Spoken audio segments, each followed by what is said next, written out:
La Congregación Manantial de Gracia les da la bienvenida al estudio Una iglesia conforme al modelo. Como le fue dicho Moisés, mira y hazlo conforme al modelo que te ha sido mostrado en el monte. Más allá de la herencia religiosa occidental, más allá de la reforma al catolicismo iniciada por Lutero, Calvino y Zwinglio, y más allá del denominacionalismo religioso que hoy tenemos más de 40,000 denominaciones llamadas cristianas, hoy veremos en las palabras del Señor Jesucristo, quien dijo: y sobre esta roca edificaré mi iglesia y las puertas del Hades no prevalecerán contra ella. Una iglesia conforme al modelo bíblico. No estamos para inventar una iglesia, sino para descubrir la enseñanza del Maestro y de los apóstoles y los profetas, sobre la cual estamos llamados a edificar sobre el fundamento puesto una vez y para siempre. Vamos a recordar, ¿sí?, para no perder el hilo, en la introducción de una serie de mensajes que vamos a estudiar y vamos a tratar de llegar a nuestros días, porque necesitamos conocer cuál es el modelo que el Señor estableció para su iglesia. Hay muchos temas que debemos estudiar, pero es importante que entendamos que hay un patrón que no es según nuestra voluntad, que no es según nuestros deseos, que no es según las costumbres de nuestros pueblos, menos según nuestros descuidos, menos según la ignorancia de las Escrituras, que se edifica una iglesia o se edifica un templo, una vida como morada del Señor. Tiene que ser según la revelación de nuestro Dios. Él ha dado instrucciones. Entonces, recordemos que el tema general es una iglesia conforme al modelo. ¿A cuál modelo? Al modelo bíblico. Resumámoslo así: según la Biblia. Y cuando hablamos de según la Biblia, es según la revelación que Dios ha dado, según la palabra de Dios que nos ha sido transmitida, que nos ha sido comunicada, para que nosotros a través de su palabra conozcamos su plan, su propósito, conozcamos su voluntad, conozcamos su instrucción, cómo es que el pueblo de Dios debe caminar, conducirse, vivir. Amén. La iglesia del Señor Jesucristo no la edifican hombres. Esto puede parecer contradictorio a todo lo que hemos escuchado, pero Jesucristo dijo sobre la roca, ¿verdad?, que era la confesión de Pedro: edificaré mi iglesia. ¿Quién la edifica? El mismo Señor. Y cuando Él habla de los tiempos del fin, cuando va a venir a restaurar su morada, que es el tabernáculo de David, ¿qué es lo que dice? Yo vendré. Él vendrá a restaurar el tabernáculo de David que está caído. ¿Entendemos? La iglesia es edificada por el Señor Jesucristo. Y hay un solo hombre en la Escritura que le fue revelado el misterio y que Él es el único que dice que fue un perito arquitecto, porque Dios así lo estableció. ¿Quién fue ese hombre? Pablo. Y él mismo dice que no se puede poner otro fundamento que el que ya está puesto. ¿Y sabemos quién puso ese fundamento? El Padre. El Padre puso el fundamento, y ese fundamento que el Padre puso es la roca, la piedra que desecharon los edificadores, la cual ha venido a ser principal piedra del ángulo. Si Jehová no edificare la casa, ¿qué pasa con la casa? En vano trabajan los edificadores. La Escritura nos invita a que nosotros edifiquemos sobre el fundamento de apóstoles y profetas. ¿Y cuál es el fundamento de apóstoles y profetas? Jesucristo mismo, es lo que el apóstol nos dice. Lo que nosotros estamos siguiendo aquí en las Escrituras, y lo que buscamos es tener una comprensión de la revelación que Dios ha dado acerca de quién es su pueblo, quién es la iglesia, qué es la edificación, quién la edifica y qué lugar tenemos nosotros en esta iglesia. Para los que hemos estudiado un poco las Escrituras, tal vez hemos oído diferentes enseñanzas acerca de la doctrina fundamental de algunas denominaciones, si venimos de denominaciones, o hemos oído acerca de los cimientos de la fe, y cuando la gente nos habla de los cimientos de la fe, nos habla por lo menos de 5 doctrinas. Pero hay que entender que los cimientos de la fe son enseñanzas, son doctrinas, pero que el cimiento de la iglesia es Cristo. Es Cristo. Ahora, quien es la roca, habla. Cristo es la roca. Él habla y la palabra que sale de su boca son instrucciones y son palabras de vida. ¿Lo tenemos claro? Recordemos un poco entonces esta frase que encuentran ustedes aquí, ¿sí? ¿La podemos repetir? La ignorancia de las Escrituras es la ignorancia de Cristo. ¿Por qué? Jesús nos dice esto: vosotros escudriñáis las Escrituras. ¿Por qué?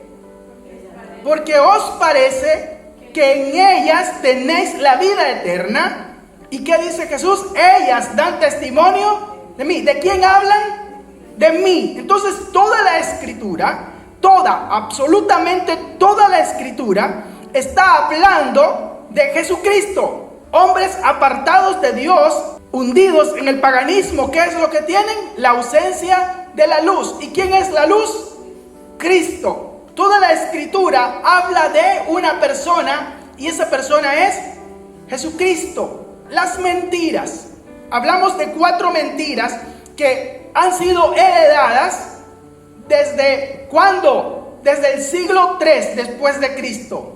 La primera mentira es que la iglesia es el Israel espiritual. Escuchen, esto es demasiado popular. Entender la verdad acerca de lo que es Israel y la iglesia es determinante, porque toda la doctrina heredada por las diferentes denominaciones evangélicas giran en torno a esto. Y muchos la enseñan parcialmente y otros totalmente. Y algunos lo mencionan sin saber por qué existe tal terminología. Pero fue en el siglo III en que este término es empleado por primera vez, diciendo que Dios desechó a Israel y en lugar de Israel tomó una iglesia gentil, y que ahora esa iglesia gentil es el Israel espiritual. ¿Y qué fue lo que heredó esa iglesia gentil? Todos los pactos y las promesas que Dios le dio a Israel. Israel las perdió y la iglesia ahora las ha recibido. Es la primera mentira, de que ahora el Israel espiritual es la iglesia y que ya no hay un Israel como pueblo de Dios.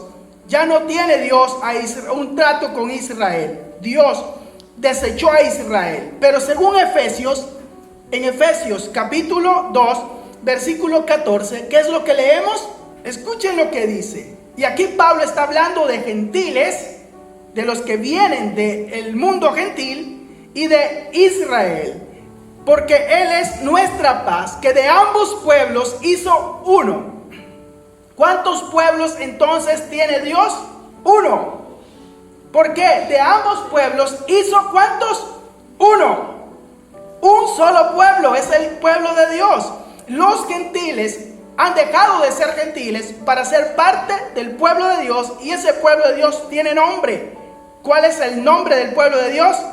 Israel. Y aquí en Efesios, ese pueblo mismo tiene un nombre y se llama iglesia. También se llama esposa. También se llama templo. También se llama el cuerpo de Cristo. También se llama la unidad del Espíritu. Hay que saber que hay diferentes términos para referirse al pueblo de Dios, pero el pueblo de Dios es uno. Esta doctrina, que es la teología del reemplazo, así se conoce, fue implantada en el concilio de Nicea, cuando Constantino y los padres de la iglesia en ese momento tomaron esa determinación. Y no solo estas, hay muchas doctrinas más que analizaremos que fueron desconectadas. Nace una iglesia híbrida que tenía más del paganismo que de la verdadera enseñanza de Jesucristo. Y esa es la iglesia que se llamó la iglesia cristiana, porque Constantino denominó todos los pueblos, todas las naciones bajo su reino como cristianas. Y el cristianismo deja de ser un asunto de conversión y de convicción del corazón y ahora se vuelve una nominación.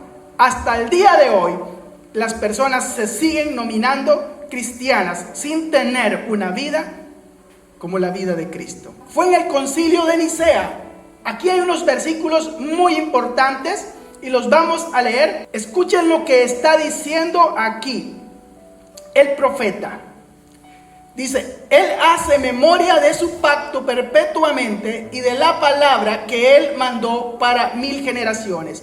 ¿Qué profeta está hablando aquí? David, en un cántico profético. Él está diciendo, el pacto de Dios es por 1000 generaciones. Eso es parte de un estudio. Siguiente versículo. Del pacto que concertó, ¿con quién lo concertó? Con Abraham. Y de su juramento, ¿a quién?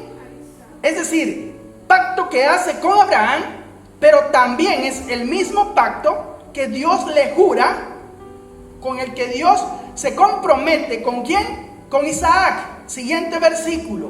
El cual confirmó ¿a quién? A Jacob por estatuto y a Israel. ¿Quién es Israel? Escuchen cómo Dios va progresando. Primero es Abraham, luego es Isaac, luego es Jacob, aún siendo torcido, porque lo recibió siendo torcido, pero luego ese pacto es confirmado a Israel y a Israel de manera sempiterna. ¿Qué significa sempiterna? Que no tendrá fin, es un pacto eterno. ¿Dios desechó a Israel? No lo ha desechado, porque el pacto con Israel es sempiterno, es para siempre. ¿Qué continúa diciendo? Diciendo a ti te daré, ¿qué cosa? La tierra de Canaán por porción de tu heredad. ¿A quién le pertenece la tierra de Canaán, del Éufrates hasta el Nilo? A Israel. Esa es la tierra del pueblo de Dios, de donde Dios va a establecer y donde el Señor Jesucristo regresará. Hay otra mentira, y es que el Israel, recuerden, el Israel de la Biblia son ¿quiénes?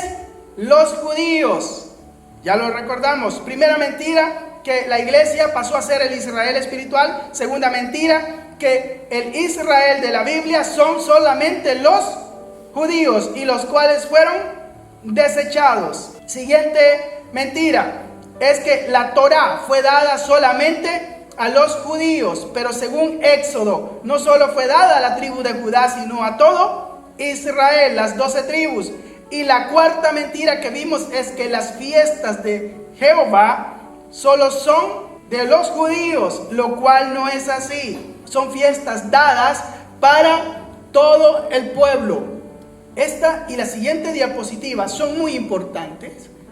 Aquí están los dos reinos. Y Dios le muestra una visión a Israel. Israel es un valle de huesos secos. Dios le hace una pregunta a Ezequiel. Le pregunta si vivirán esos huesos secos, si vivirá ese valle. Ese valle es Israel. La pregunta que Dios le hace a Ezequiel es, ¿vivirán? Ezequiel está viendo huesos secos. Y la respuesta que Ezequiel da es, solo tú lo sabes. Tú lo sabes. Yo no lo puedo saber. Y tú lo sabes, ¿por qué? Porque solo Dios tiene el poder. Porque solo Dios tiene la misericordia para volver a darle vida a un pueblo que por sus pecados ha llegado a morir. Y lo que Dios hace es resucitar a esa nación. Muchos creen que esa resurrección ya se dio el siglo pasado, pero no es así. Dios está hablando del tiempo del fin.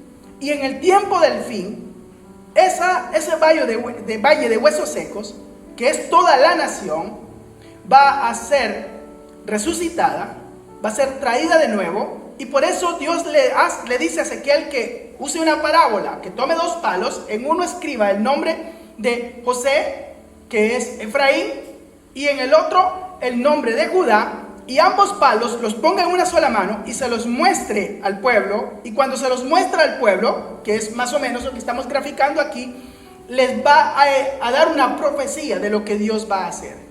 Y lo que Dios va a hacer aquí es algo que hará en el tiempo del fin. ¿Y qué es lo que va a hacer? Juntar de todas las naciones a Israel y a Judá y traerlos de nuevo, y ambos serán, ¿qué cosa? Israel, un solo pueblo. Vuelven a ser un solo pueblo. Y recuerden, y si el pueblo de Dios al final es Israel, ¿dónde está la iglesia gentil? Siguiente diapositiva. Y es aquí donde los voy a llevar a leer Ezequiel 37. Del versículo 1 al 14, Ezequiel recibe la visión del valle de los huesos secos. Ezequiel capítulo 37, versículo 15. Leamos. Vino a mí palabra de Jehová diciendo: Hijo de hombre, toma ahora un palo y escribe en el palo para Judá. ¿Para quién va a escribir primero? Para Judá. Y para los hijos de Israel, sus compañeros. Toma después otro palo y escribe en él para José. ¿Palo de qué? De Efraín. Y para toda la casa de Israel, sus compañeros. Júntalos luego el uno con el otro, para que sean uno solo. Y serán uno solo en tu mano. Y cuando te pregunten los hijos de tu pueblo diciendo: ¿no nos enseñarás qué te propones con eso? Diles: así ha dicho Jehová el Señor: he aquí, yo tomo el palo de José que está en la mano de Efraín, y a las tribus de Israel sus compañeros, es decir, las 10 tribus que poblaron el norte, y los pondré con el palo de Judá, y los haré un solo palo, y serán uno en mi mano. Y los palos sobre los que escribas estarán en tu mano delante de sus ojos, y les dirás, ahora les va a explicar: así ha dicho Jehová el Señor: he aquí, yo tomo a los hijos de Israel. ¿A quién toma primero? ¿De dónde? De entre las naciones a las cuales fueron, y los recogeré de todas partes, y los traeré ¿a qué tierra? A su tierra.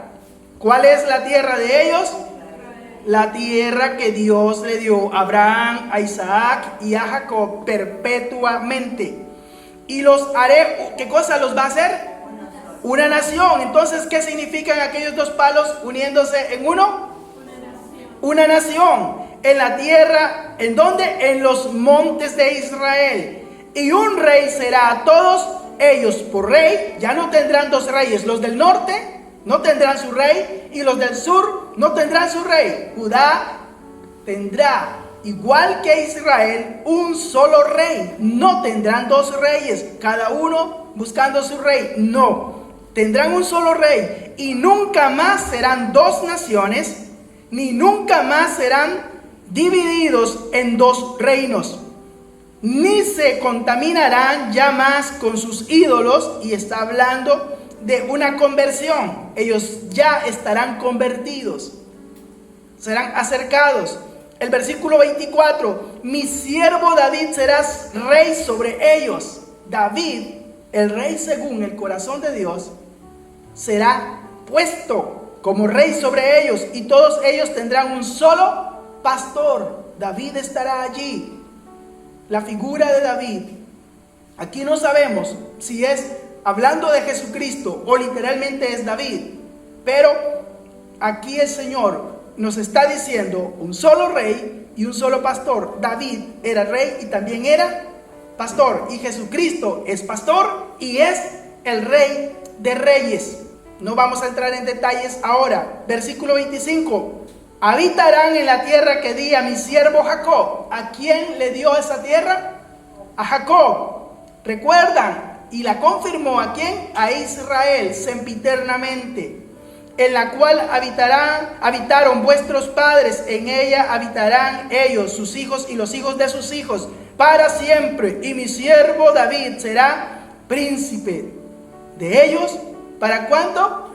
Para siempre. Y haré con ellos pacto de paz.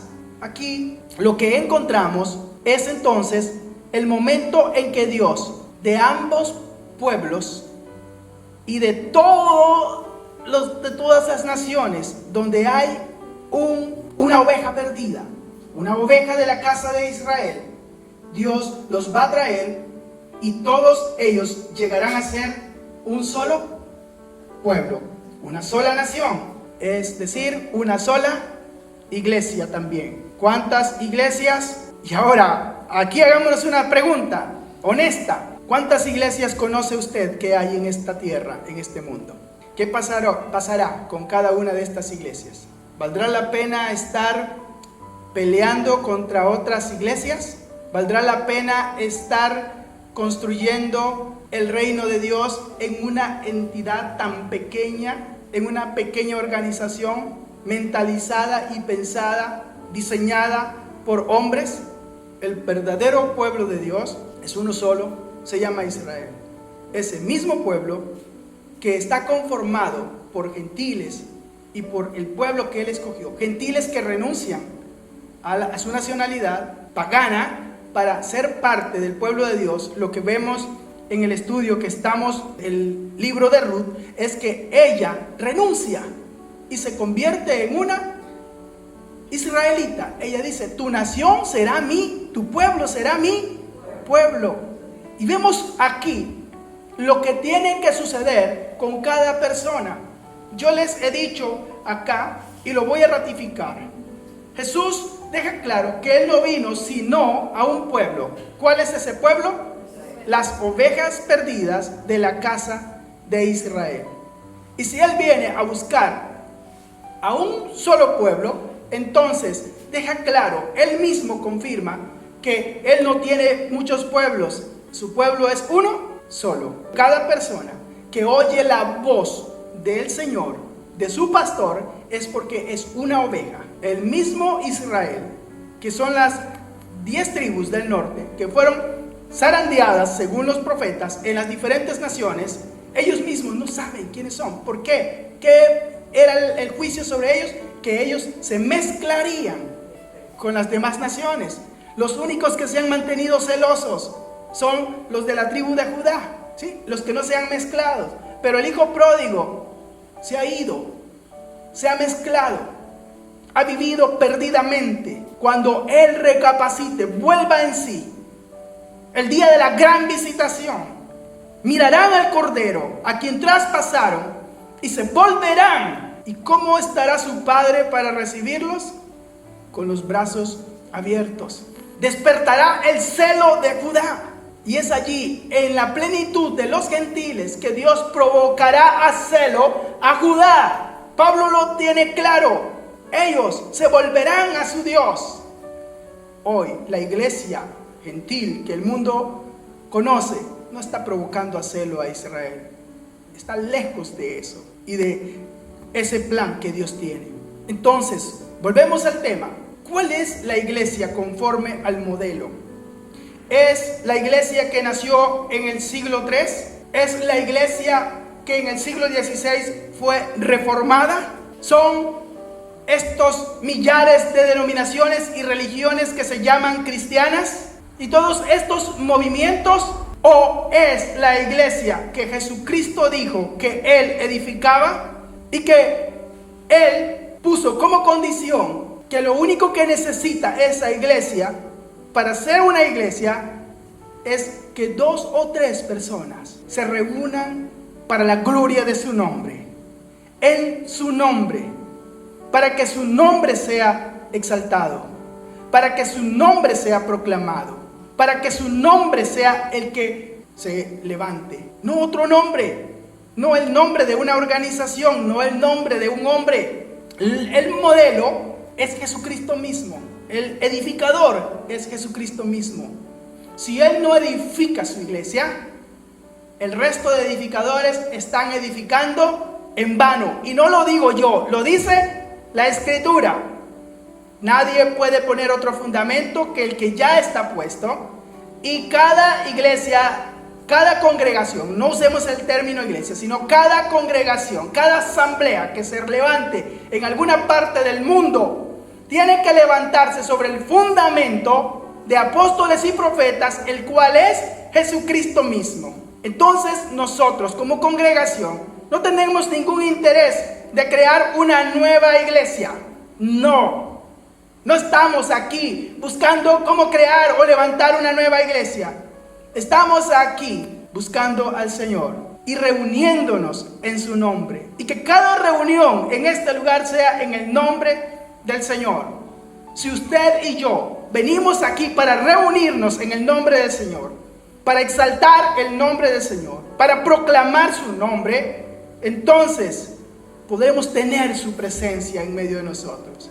Y si Él está en medio de nosotros, ese testimonio es el que nos da la seguridad y la certeza de que somos pueblo de Dios. Y para eso necesitamos renunciar a muchas cosas, a nuestra forma de vivir, a nuestras costumbres, a todo aquello que Israel o Judá en su momento no renunció y prefirió esas cosas, las costumbres y las tradiciones de sus padres, y se perdieron en el mayor avivamiento y en la mayor visitación que esta tierra ha tenido hasta el día de hoy. Israel se perdió y nos puede pasar a nosotros.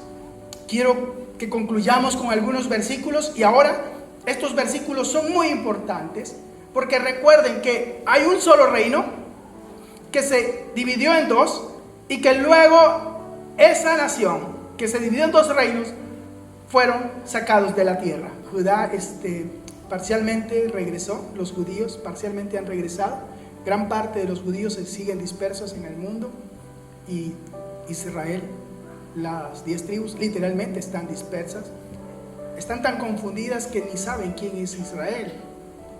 Y por eso es que yo les he dicho, la única posibilidad de que nosotros hayamos oído la voz del pastor y respondido es porque seguramente pertenecemos a Israel, porque Él no vino sino a buscar a las ovejas perdidas de la casa de Israel. Y la otra posibilidad es que seamos alguien como Ruth, como Rahab, que salieron de naciones bajo la maldición y del paganismo para ser parte de Israel. Y hay mucha gente más. Si estamos hoy en el pueblo de Dios, es porque se cumplió lo que el Señor dice: ninguno puede venir a mí a menos, ¿verdad? Y lo voy a decir así, que el Padre que me envió lo trajere. Es decir, nos llamó el pastor de Israel. Hemos oído su voz, y como ovejas que estaban perdidas han regresado al pueblo, al redil. Israel. Ahora, ¿quién edifica la iglesia? Cristo. Y tenemos que tener claro que si Jehová o Yeshua, que es el mismo, no edifica la casa, en vano trabajan los edificadores. Y la casa no es este edificio, es la iglesia, el templo, la morada del Señor. El Señor dio apóstoles y dio profetas para poner el fundamento, el cimiento. Y el cimiento es Cristo. Ellos nos han compartido a Cristo. Uno de esos apóstoles dijo: lo que hemos visto, lo que hemos oído, tocante al verbo de vida, porque la vida se ha manifestado, eso os anunciamos. Es decir, estando con Él, observándolo, viendo su gloria, es lo que de Juan también nos dice. Les estamos presentando no doctrinas, sino la vida del Cordero. No podemos nosotros decir que estamos levantando una iglesia desde nuestra sabiduría, de lo que hemos aprendido en los seminarios, de lo que hemos aprendido en los libros. Necesitamos encontrar ese fundamento, ese cimiento, y sobre ese cimiento edificar nuestras vidas. Si no, simplemente seremos insensatos. No hay modelo exitoso de iglesia, solo tenemos una iglesia, y es la iglesia que edifica el mismo Señor. Las herencias que hemos recibido son híbridas, son mezclas paganas con la Escritura. Todos venimos de una reforma a la Iglesia Católica en pocas cosas, y lo vamos a ver para que ustedes entiendan. Todos los protestantes y todos los evangélicos, la mayoría de personas hablan de avivamientos. Hay un verdadero avivamiento que tuvo lugar, y fue cuando Yeshua pisó la tierra y mostró su gloria. Sí, han habido momentos de despertar en la misericordia y en la bondad de Dios, y Dios ha levantado hombres como antorchas que han conocido a Dios y que han recibido una palabra de Dios, pero ninguno de ellos es el modelo. Ninguno de ellos puede ser el modelo. El escritor de Hebreos dice: puesto los ojos ¿en quién? En Jesús, en el autor y consumador de la fe. Ahora tenemos muchos ejemplos de hombres que aman a Dios, a quienes podemos imitar. ¿Dónde quedará la iglesia cuando el Señor restaure a su pueblo y le restituya la tierra? ¿Dónde quedará la iglesia? La iglesia es el mismo Israel, no hay ninguna diferencia. Y para simplificarlo, tenemos que simplificarlo en las palabras de Jesús. Es el reino de Dios. Israel y la iglesia son el reino de Dios. Israel fue llamado a ser un reino, y la iglesia es llamada a ser un reino. Lo que el Señor está edificando es su reino. Su reino. Entonces, ¿cuál es la iglesia conforme al modelo? Es donde Jesús es el rey. Es donde las leyes del reino son la forma de vivir. Es donde las personas comprenden que hay una cosa que vale la pena buscar. Primeramente, ¿cuál es? El reino de Dios y su justicia. El Señor empezó hablando del reino y terminó hablando del reino. Y la pregunta de los apóstoles que estuvieron con él es, cuando subía a los cielos: ¿restaurarás en este tiempo el reino a Israel?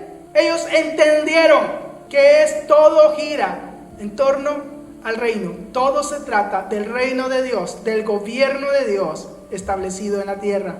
Entonces, ¿cuál es la iglesia? Donde el reino de Dios se ha establecido, donde el rey y su enseñanza, su evangelio, es lo que determina nuestra conducta, nuestro comportamiento, nuestra forma de vivir. Amén. Entonces, tenemos claro que como congregación, ¿qué es lo que buscamos? El reino de Dios. ¿Cómo sabemos cuál es el reino de Dios? A través del evangelio del reino. Que el Señor nos ayude, nos dé la comprensión, el entendimiento y la gracia para que seamos habilitados para vivir como hijos del reino, como reyes y sacerdotes, para que un día podamos reinar con Él. Amén.